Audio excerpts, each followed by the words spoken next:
Diciamo che emotivamente sì, era un po' come avere mio figlio tra le mani, ecco.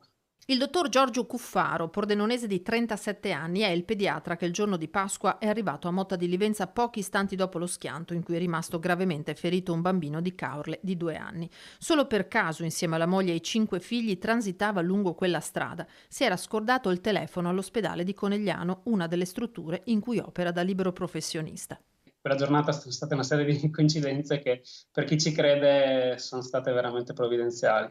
Lo smartphone dimenticato, la decisione, tutt'altro che programmata, di andare a passeggiare al mare, la vasta esperienza, malgrado la giovane età, nei pronto soccorso pediatrici, l'ultimo aggiornamento proprio il 25 marzo. Quando è arrivato sul luogo dell'incidente, il bambino era ancora in braccio al papà. Ho fatto le valutazioni del caso e ho avviato la rianimazione cardiopolmonare col massaggio cardiaco e la ventilazione bocca a bocca.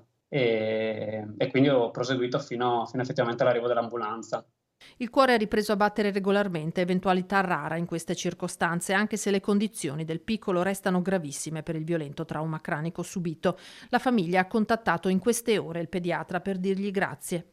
Sì, sì, senz'altro. Ma c'eravamo già intesi col papà lì, sia durante che dopo.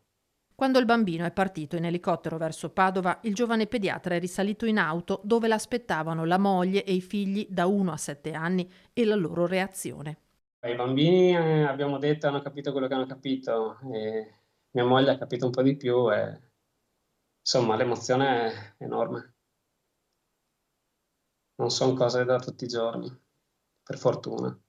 Cuffaro è un pediatra a gettone, figura questa che in base a un recente decreto tra qualche mese sparirà. E anche questa è una coincidenza da sommare alle altre. Nella speranza che il bambino si riprenda, questa vicenda, dice, porta con sé un messaggio importante. Si devono fare 'sti benedetti corsi di rianimazione. Cioè la popolazione deve essere formata, non deve essere un obbligo per legge per i lavoratori, per gli addetti ai primo soccorso aziendale. Cioè non può succedere che un bambino faccia un incidente su una strada statale e nessuno faccia nulla.